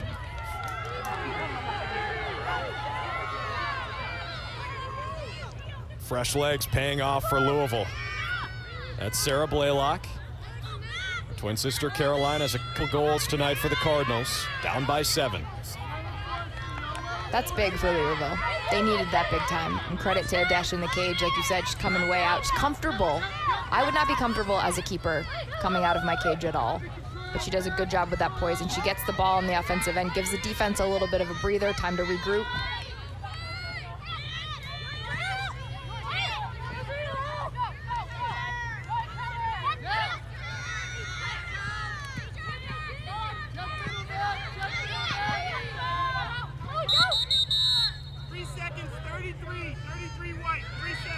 Another 3-second call against Duke. Missy Biscardi, the junior out of Garden City, New York. That's a good call by the officials. It really just is a safety call. Number 33 in white, she can't be hanging out in the 8-meter. She didn't have a girl to mark. Should Louisville decide to shoot, it could hit her, and that's not what you want from an offensive standpoint. All about safety. Yeah, and you see why Hannah Morris, she has got a laser beam of a shot off the pipe, resets to 60 for Louisville. By the way, shout out our man Larry Carr is the one making those 3 seconds calls and really enunciating, so we know exactly what the whistle is for. We don't even need him to be mic'd up. It's great. It helps the viewers too. There's so many whistles in women's lacrosse that when you can be clear of what the call is, it helps everybody, including us sitting in the booth, understand the game a little bit better.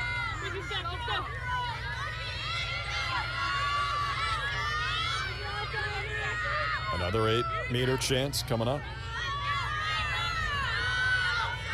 Nia Scott.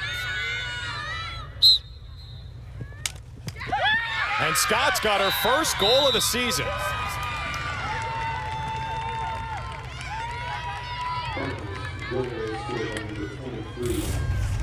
One thing that I really like about this Louisville squad and Coach Teeter, his philosophy, is that they play so many girls on their team, so everybody is ready for moments when they need to make a score, and this is a perfect example. Nia Scott does a great job off the 8-meter, just fast, quick step, that's all it takes. You can see the bench, sideline Sallies, we love these.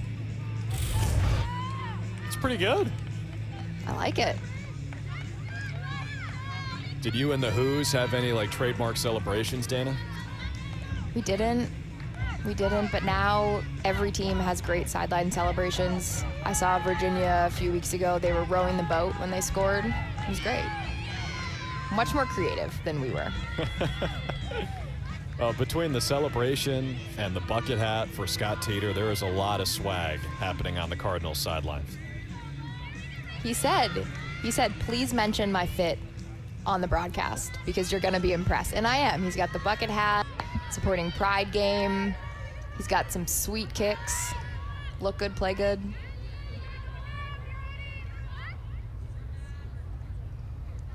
So Nia Scott has her first goal of the season. Cuts the deficit to 6.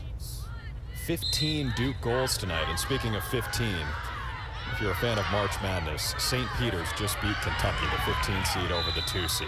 If you had UK winning it all in your bracket like some people might have, tough night for you. I had Kentucky in my Final Four, so my bracket is shot. You think that's bad, Dana? I had them winning it all. I also had Iowa in the Final Four, so. Yeah, that's on you. I can't help you with that. You might have to retire from this. It's over.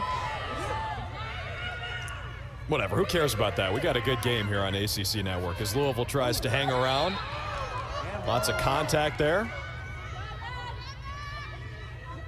Maddie McCorkle hit the deck, number 28. I mean, you can see how physical this game is. Look at Maddie McCorkle's jersey on the front. It's got dirt, it's got mud. Again, it's a wet Koskinen Stadium. It's been rainy in Durham the past couple days. Yeah, Ronnie! Look at the effort there from Veronica Heineman.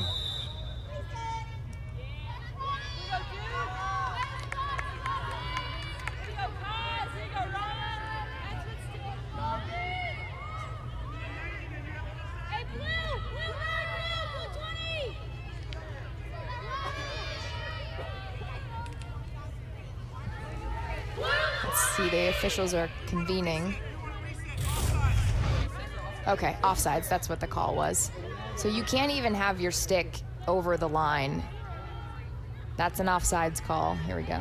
Yep, there we go. That's a call. That's a really hard call to make. There isn't instant replay in women's lacrosse. There is if you're on TV, but for the officials, they have to make that in real time. So it is a reset of the clock. Well done by our officiating crew, and that does turn the possession clock off with under a minute to play in this third quarter.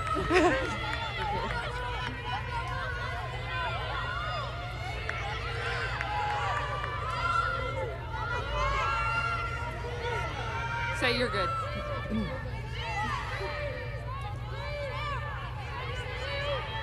Katie DeSimone had the hat trick in the first half, been quiet in this third quarter. Kat Berry. Anything under you got it. Abby like Landry, the Rika pressure. Rouse, Lexi Schmaltz. Under 20 seconds. Look at the defensive pressure by Louisville. DeSimone, right on cue, number 4, has 4.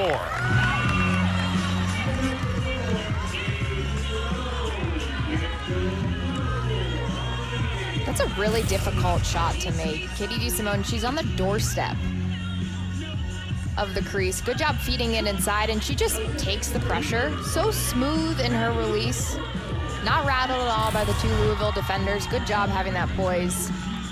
Great finish for Duke. That's what you want going into the fourth quarter. DeSimone had 5 goals last time out against Penn. Trying to do the same thing here with 4 already tonight, and she has just exploded in her sophomore season. I mean, she's got more goals than she did in her entire season last year. I mean, that's extremely impressive. She's going to cap that. And not only can she score goals, but she's also great in the assist category too, which I think is another weapon and threat to have offensively. She can really do it all. She can operate from X, she can operate from different quadrants of the field, and she's young in her career. Coach Kimmel says she will shoulder the load offensively when Kat Berry graduates this year. And that'll do it for the third quarter. Duke, again, has tied its biggest lead tonight at 7.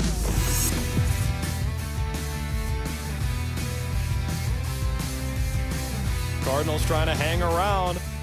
They can celebrate well on the sideline, but it's tough to stop this Blue Devils offense. Well on their way to another 20-goal game.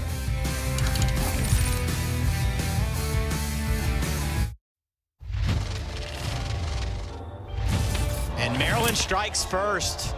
Quick shot by Brindy Griffin. And the first goal of the game is scored by the Blue Devils to even things up. Another move to goal, and it is finished off. Cat Berry. Duke is on a roll right now. Maryland sticking around, only down 2 now. Down by 2. We've got ourselves a game. Hannah Lubecker, goal leader for Maryland, adds another one. The time expires as it gets knocked away. Duke will advance. What a win for Duke in the NCAA tournament last year to make the quarterfinal. Their first appearance in the tourney since 2016. So the seniors, the 5th years on this year's team, got a taste of the big dance and trying to go back this year. That was a huge win. Sophia LaRose had a massive save in the last 3 seconds of the game. Good momentum for them going into this season. They've got experience being in the tournament. They did fall to Northwestern, but they've picked up right where they've left off. Maddie Jenner wins another draw control. You know, it's such a loaded ACC, Dana. Where do you think that Duke stacks up here? They took Syracuse to the wire at the Carrier Dome, but that's the only time we've seen them against another powerhouse in the ACC this season.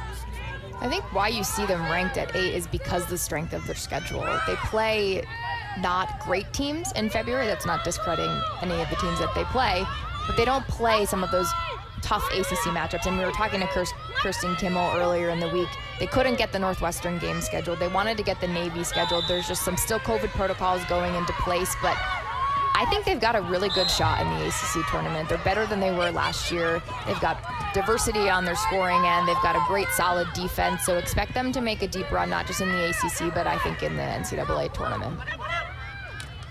Yeah, this team is a threat for sure. And you mentioned the scheduling issues to start. When they played some games where they had big leads down the stretch, as a foul is called against Duke, it'll be Louisville ball. That allowed them to learn about their depth.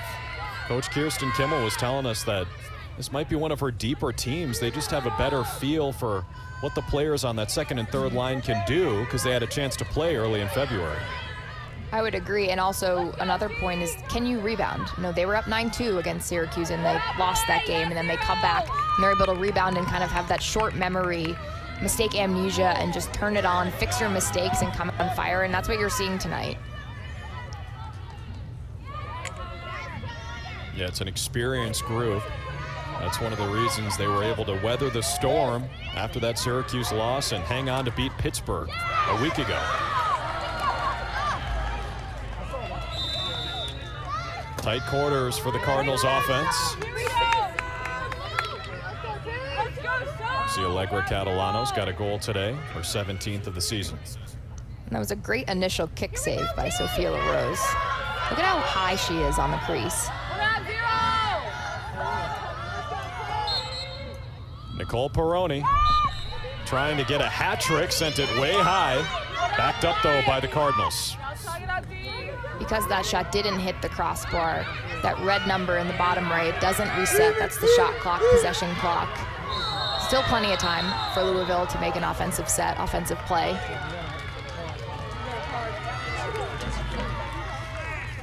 That is a yellow card and a penalty against Corner for Duke.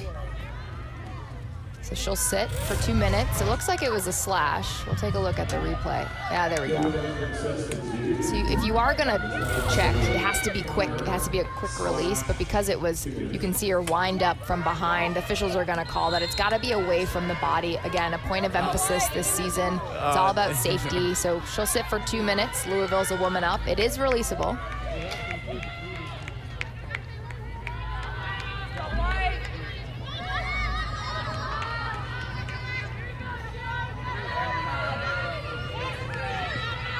Caroline Blaylock, the other Cardinal, with 2 goals.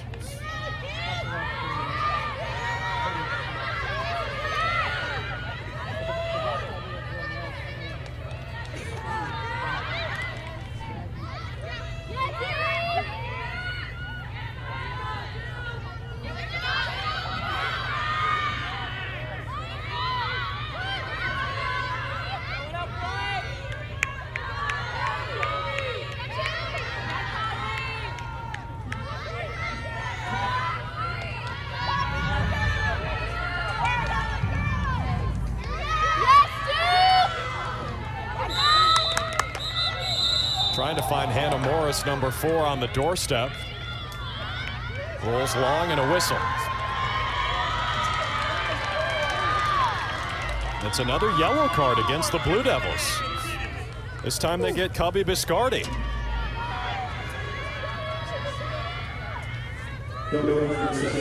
So I believe that's Cubby Biscardi's second yellow card. So if you get 2 yellow cards, you're out for the rest of the game. So that's a big turning point.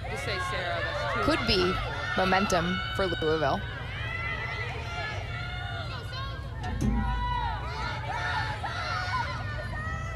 The cards are 2 women up here. Hannah Morris.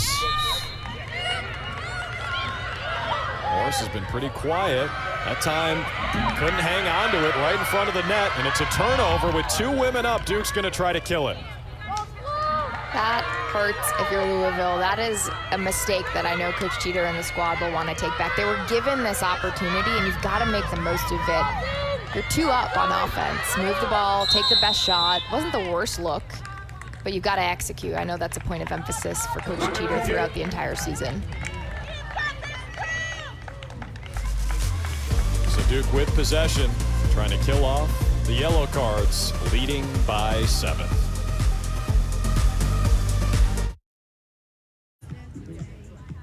Duke leads by 7 in the 4th quarter at Koskinen Stadium. Drew Carter back alongside Dana Boyle as the Blue Devils come down the stretch, trying to go over 20 goals for the 7th time this season. You see Katie DeSimone with 4 goals for number 4. She has been one of the superstars in the ACC this year, 2nd in the nation in points coming in, picking up where she left off.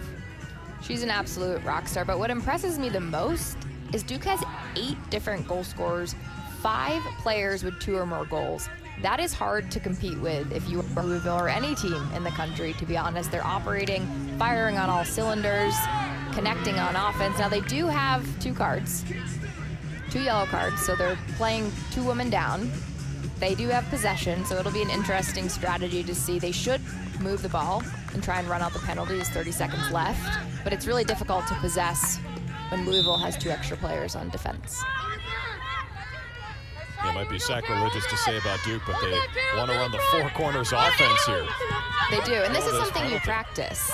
Totally, you practice this before a game, man up, man down situation, so you're ready, but it's different when you get in the pressures of a game. So remember, it was 2 yellow cards against the Blue Devils. So if they kill off the 2 women up, there's still going to be some time on the woman up. And there you see it change. So the Blue Devils bring in Olivia Corner. Still a minute for Cubby Biscardi.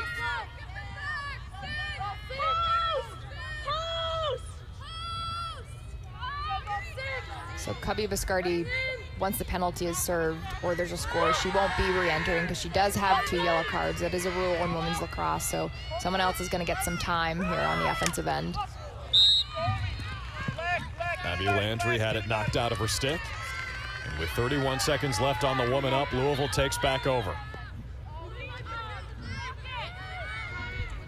Biscardi's having a great junior season. 19 caused turnovers coming in, tops on the team. She's really one of the leaders there on defense. I think of Natalie Kahn, and then I think of Cubby Biscardi. You got Kay Conway, Katie Cosgrove, just really solid defensively.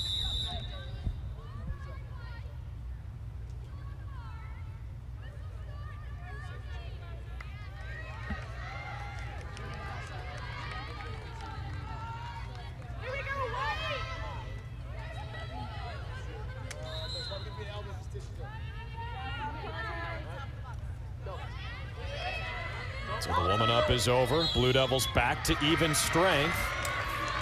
But before Hannah Morris can go into attack mode, a whistle blows. It'll be an 8-meter for the Cardinals' leading goal scorer this year with 27 coming in, but only 1 tonight.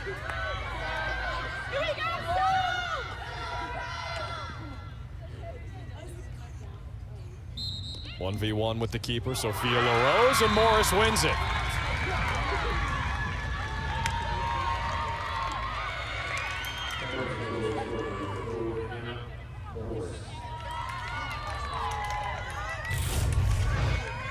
You mentioned it, Drew, but Duke's done a good job of limiting Hannah Morris. When she gets hot, the rest of the team gets hot. So to only have 2 goals to this point in the game, I think that's really hurting Louisville, but that's a great shot. It's a great opportunity to make the most of your 8-meter.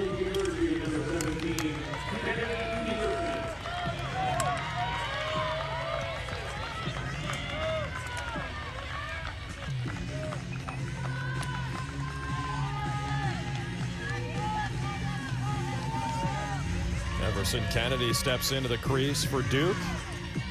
The freshman, who's now played in her 8th game this year. Kind of a 1-2 punch for Coach Kimmel. And it's great to have a goalkeeper and a freshman learn from a player like Sophia LaRose. She's gotten in some good minutes. You got to have that familiarity to what it feels like to be on the field in a college game. So to her to have that experience so early in her career will be really pivotal when Sophia LaRose graduates.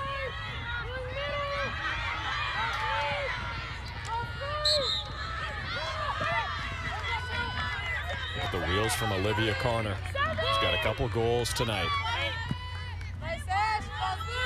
Quote from Kirsten Kimmel, she does not slow down.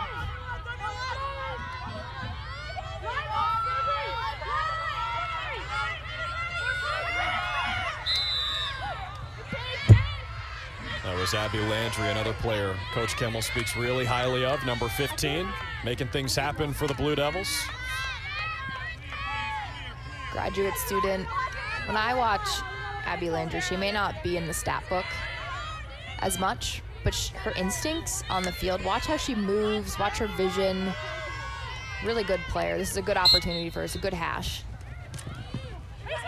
She has 1 goal tonight. This time she's denied by Sarah Adesh.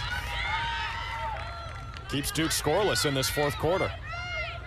That's good defense on the right and left side defensively for Louisville. They got a little chip on her stick, wasn't able to protect it as much as she would like, and this could be a big opportunity for Louisville if they don't turn it over in transition.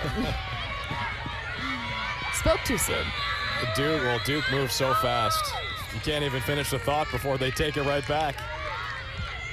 And good pressure in the ride. You got to credit them. It's difficult to do. If an attacker can pressure, they're doing their job really well along with scoring goals.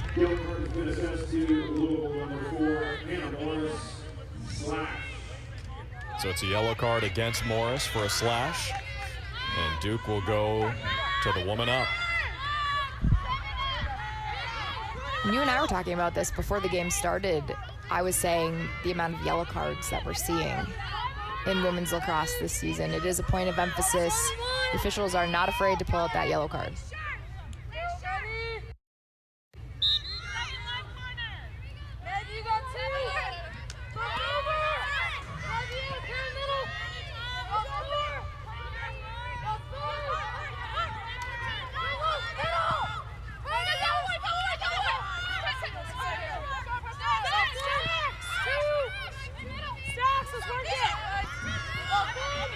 Duke trying to win its 3rd game in a row before hosting Davidson on Sunday. It's where Kirsten Kimmel coached her first season as a head coach before coming to Durham, where she's been for the last 27 years. Here's Jenner, lost it. Adesh cleans it up. I'm surprised Maddie Jenner took that to Cage. They've got just a little over a minute on the possession clock on the woman up. They did a good job moving the ball, skipping passes. There must have been a miscommunication on offense there.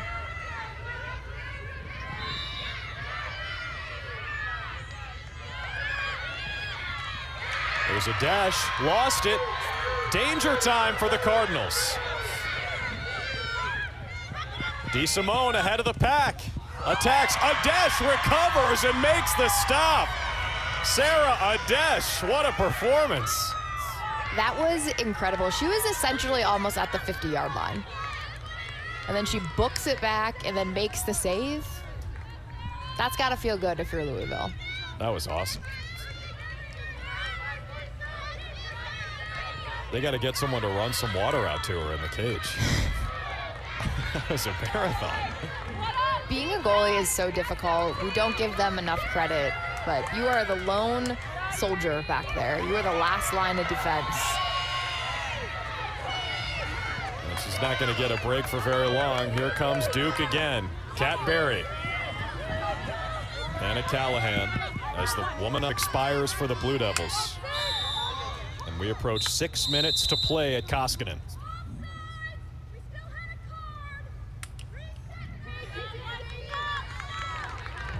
That's a good call by the officials. So if you can hear the official in the middle of the field right there, take a look. It's offside, so there was still a card. So you have to have 4 players behind on that defensive end.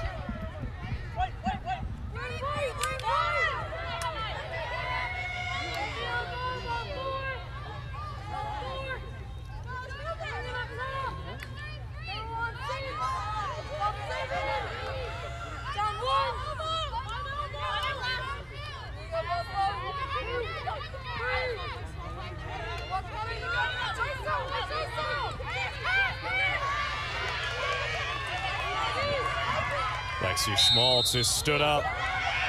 Maggie Foster, no 22, is all over it. Great defense. This is what I mean. Louisville just doesn't give up. They can't connect necessarily on offense, but you look at the battle, you look at the hustle, the fight, the grit defensively.